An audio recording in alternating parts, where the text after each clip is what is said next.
Welcome back to the channel, everybody. I am Babyface P, coming at you with another video on AK stuff. I love my AKs. So, Shaky Hands is going to be showing you how to do an install of an AK master mount. So you might be wondering, what is an AK master mount? Well, master mount is a side rail that affixes to your AK via the trigger and the hammer pin. So this is for somebody that doesn't want a permanently attached side rail. That's like me. I have a really nice 69 Tula AKM that I didn't want to go drilling holes in the receiver and permanently affixing a side rail. So this is a really great option. It fits over pretty much most of your standard AKs. It'll fit on the side. You'll run your pins through your hammer and your trigger, tighten them up with these screws and a little Loctite, and it's very, very good. I've run this one pretty hard. You can see it's somewhat used. Originally I ran this on my crank. If you see any of my old pictures, I'll run a picture of my crank with a side mount on it. If you ever see that, I've run that very hard with this and it's never gone off. It's always right on. You can take especially like an RS Regulate on and off with a red dot or something, and it's always dead on. This thing's really great. So let's go ahead, move this aside for now, show you what you have to do in your AK to get it ready for the master mount. So like I said, it's gonna run through these two holes and it's going to fit on the left side of your gun like a regular mount. So we're gonna take your gun all the way apart, run your pins back out. We're going to lose the pin holder retainer that's in here because you don't need it anymore. And run the new pins in and call it done. So let's get started here. Make sure you guys are in frame. Take your AK apart like you normally would. Top cover, spring, piston. I'm gonna relieve pressure from that. Take my safety off. And safety obviously will come out. From there, we are going to take your needle nose pliers, grab your springs for your hammer, run them up and around the top of your hammer. Be careful, these things like to bite back, so always use caution when you're screwing with hammer springs on an AK. So run them up, twist them like that. We are gonna have to take the plate out. If you have one of these plates for retaining your pins, you no longer need it the master mount because it's screwed in to its own pinholes, own pins. This is no longer needed, so keep it for a rainy day though. You never know when you might need one. So that'll go aside. We will take our pin punch and push our pins out from the right to the left. So there's your hammer pin. Again, keep your pins. There's no reason to get rid of them. And then the really crappy one, push down on your disconnector, run your pin through and pull it out the other side like that. All right, so I'm gonna try to leave everything as it is without making too much of a fuss in there. I do have an ALG trigger, which makes it a little bit different because of the additional spring, but for everybody else, it should be fairly simple. Master mount will go on right over those holes. It does have some holes drilled in the back, countersunk in the back to go over any of your, any of your rivets that are sticking out. So that is there if in case you have it. So that'll sit on just like that. You will take one of your pins and go through the hammer first. So send it through the hammer, and notice master mount is cut with a hex, and the top of this is hexed as well, so they won't rotate. It's an anti-rotation design. So you'll have to line this up with the top of the master mount so they obviously fit correctly. So pin goes through. We're gonna have to screw with it a little bit to make sure it comes out the other side using the hammer, like that. Rotate it a little to make sure it's in place and push down flush. Hold that pin with your thumb as you flip it over. I'm gonna hold it with my finger actually. Take one of your screws. See if I can actually hold on. Before we do that, we're gonna put a little Loctite on our screw. So I'm using 262, which is blue Loctite. If this is a permanent fixture on your gun, feel free to use red. That's the heat, the red Loctite, the 262, I believe it is.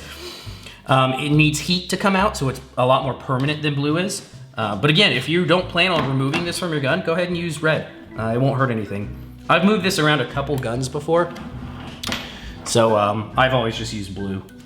Run your screw in, like that. Grab your Allen key and run this all the way down and snug it up nicely. Make sure you give it a nice snug twist at the end. You want it to be tight. The tighter it is, one, nice snug threads will keep that Loctite when it cures, will hold a lot better. And two, that'll keep your master mount from moving all over the place. So you can see, snug that down.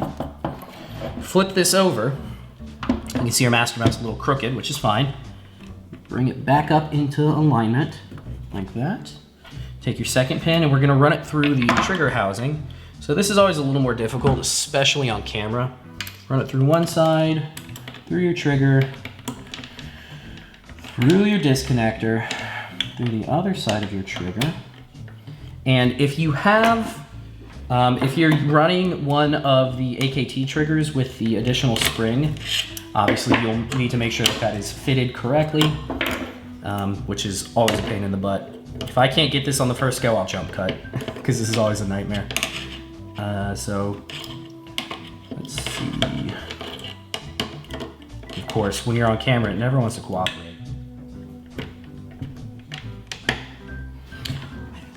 There we go. And just like that, this pin is in. We have our spring set again, and we're gonna make sure we hold it. That spring tension actually is gonna hold it pretty well for us. Take a little bit of your Loctite with the shakiest hands possible. If you don't have shaky hands like me, you might not be able to do this. Come on, Loctite, there we go. Got a little bit of Loctite on there. Take our Loctite, I'm gonna make sure this is held from the back side. Run our screw through, like that.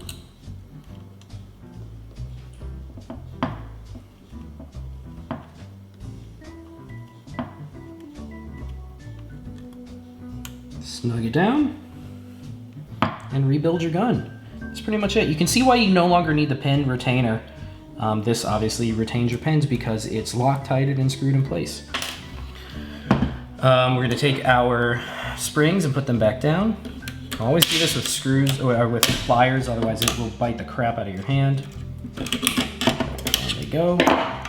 Check for function. First we're gonna run our safety in. Like that, safety goes down. For function, make sure it works. On fire, good, safe, good.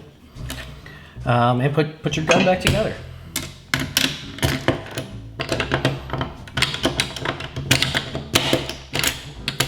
Oh, there we go. Goes in, spring goes in, back plate goes in. And that's pretty much it. Give it 24 hours to cure. You can go run it right now if you wanted to. It's not gonna hurt anything. It might loosen up a little bit because the Loctite hasn't cured, but you can always give it 24 hours to cure up if you need to. But just like that, now, not permanently affixed, which is great. We have a side rail mount. I'm telling you, it is very well put on there. It has no play. And I am a full believer in RS Regulate. If you are looking for some mount stuff, go to RS Regulate. They, to me, have some of the best mounting options out there for AKs.